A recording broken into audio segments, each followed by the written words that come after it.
So it's no secret that the Perk gain scalers are kind of busted at the moment. I mean, I guess Eleseal has been busted from day one, but it's somehow never been changed. However, Axolotl was considered pretty weak, but some of the recent changes have made it kind of explode in both power level and popularity. And those are the addition of Radish, which gives you a perk gain automatically at the start of battle. There's also Budgie and Mink, and I'm sure there's some other one that I'm not remembering that gains perks at start of battle. But then there's also Oyster Mushroom, and Oyster Mushroom allows you to find one axolotl and then convert other units into axolotls. I guess probably one of the most impactful changes was the fact that axolotl can now scale itself, whereas previously it could only scale other pets. So that does mean that, basically the main limitation of axolotl was that it was very small. If it got sniped, you weren't going to get any scaling. But yeah, a lot of those problems have been taken care of by the latest round of changes. So we're not going to use Axolotl in this video, but we are going to use Eleseal. And the goal was to show how crazy a team you can build using Eleseal, but only buying one single perk onto the Eleseal. So the other units we can buy perks if we need to, but the Eleseal can only ever gain one perk, and it's going to be Radish. And then from that point on, that is going to be enough for us to win. So how are we going to achieve that? Well, the Eleseal's ability is multifaceted. Not only does it allow you to scale pets in the shop by buying as many perks as you want, but it also works in battle. And if you gain a perk in battle, the Eleseal gives double stats. Now this is something that back at the very beginning, I didn't even really notice this. Because it didn't seem all that relevant. Most of the time people were just getting their 50-50 teams in the shop, and the in-battle scaling wasn't that big a deal. But since we have so many ways now of gaining perks in battle, it actually becomes very, very relevant indeed. And you'll see how crazy this can get, even though we're not going to be scaling our team in the shop, hardly at all. I think I probably do buy some food in this run just to try and protect the units from snipes. But we're going to have a very, very low statted team by the end, and it's still going to be unbelievably effective. So I replaced the Farmer Cat with the Cyclops here. We're trying to get higher level Hummingbird. We don't really need level higher than level 2. All I want is to make sure that I'm able to choose where I position the Hummingbird while also still hitting the Eleseal with the Strawberry perk. So yeah, the idea is to stack as many in-battle perk gains as possible onto an Eleseal, and then just see how far that can take us. Because on the face of it, it seems like it shouldn't be that good. When you could just be farming perks in shop and building a 50-50 team. But yeah, well, let's just watch the run and see what happens here. So I've been buying Gelada a lot. I think it's just a fun unit to use. It maybe is slightly too good at tier 4 the way it is. But yeah, in the customs environment, it's harder to evaluate these things. I think in Turtle Pack this would be crazy. But in customs, there's so many ways to scale out of control that it's hard to really campaign for Gelada to be nerfed. Oh, maybe it does deserve it. So I'm going to buy the lettuce so that it automatically hits both Geladas. I take the level up here, although it's actually a bit early, and then I freeze the crane. Now I think initially the plan here was to try and get as many perk gains in one battle as possible, which is why we have units like crane. But in the end, I think I end up doing something slightly different here. Initially, I was going to do something based on a Rev video, which I'll link in the description, where he has Koala giving Eucalyptus to Eleseal in the middle of the battle, and also in the shop phase, I think, with Leech, which I thought was incredibly smart.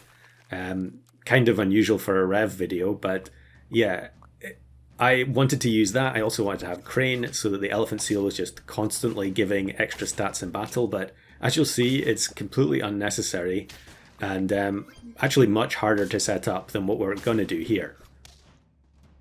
So here we face Vulture Guy. It wouldn't be a SAT video these days without facing Vulture Guy, and we're going to lose, but that's okay.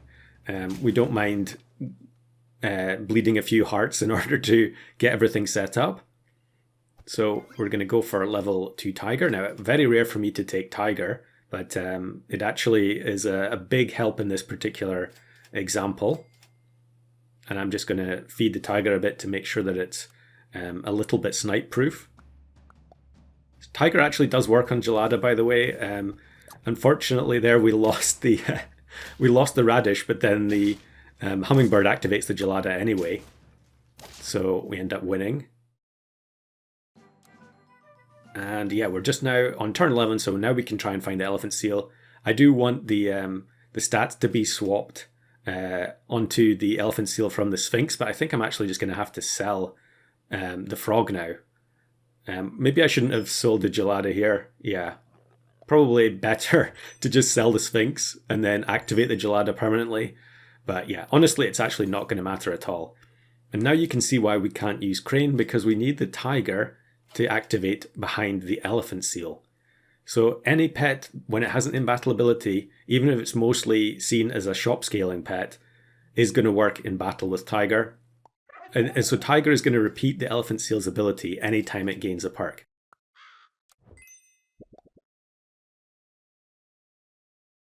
So here we go. We're going to buy the one and only perk on this elephant seal, and it is Radish.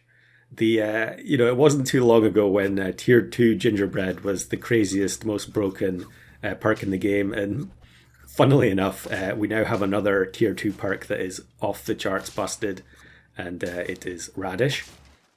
So now all we're going to do is level everything up. The one other thing I want here, I think, is Mongoose, so that we can try and get the peanut toy, or a coconut toy, I guess it doesn't really matter too much, to also hit the elephant seal. So what we're going to get here is one activation from the Radish, one from the hummingbird, one from the terror bird, which will give the peanut to the strawberry unit at the front, and then we'll also get one from the toy eventually. So level 1 elephant seal, we're still gaining a huge amount of stats there. Unfortunately, it wasn't good enough to win, unsurprisingly there. But very quickly, it's going to get out of control when we get a couple of level ups here. And I freeze up the economy perks in order to make the flounder purchase a bit more budget friendly. Although we are actually going to win here. It's funny how that happens sometimes in customs, where you face a high roll team and then the next turn you face a weaker team. But, I guess that happens in all the different packs.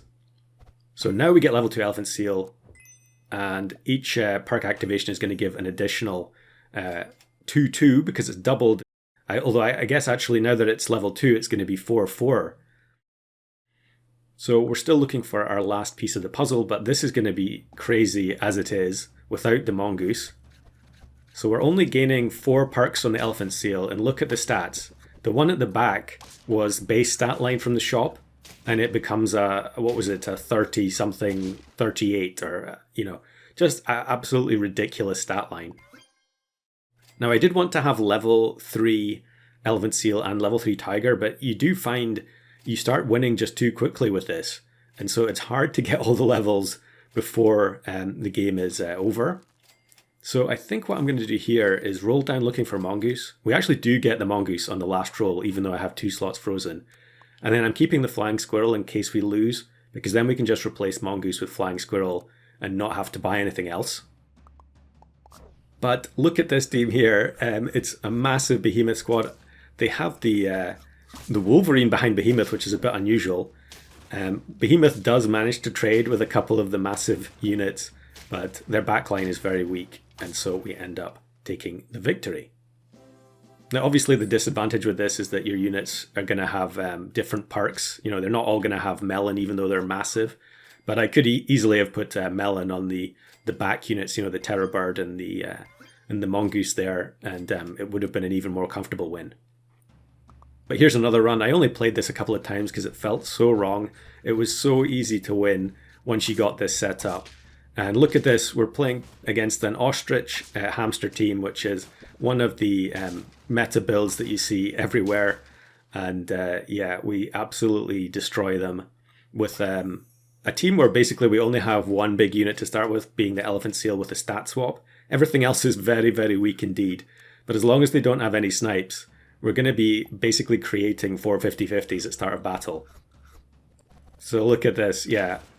Tiger gets the 50-50, everything else is borderline there already. And we do face a fairly strong looking Tiger Spino team here with the Slug and Mushroom. So they're going to get a lot of stats, but I think you can see quite clearly that it's not going to matter. As long as they didn't disrupt us at start of battle, it's going to be a walkover. So yeah, I can't really endorse playing this team in Arena. It is pretty obnoxious, but it's fun to see these kinds of unusual, these kinds of atypical but still ultra-powered teams. I do hope that Radish gets adjusted soon to fix some of these issues. As you can see, I just rolled down the entire final turn looking for the last Tiger. And then we do face a snipe team, so we are actually going to lose the Terrorbird, I think, here. Yep, the Terrorbird gets deleted. They also have the Pelican, so we're going to take some more snipe damage. But the units are just so huge, and they have permanent peanut instead of just peanut butter. So it ends up being a pretty free victory again. And that one got us the level 3 Terrorbird achievement.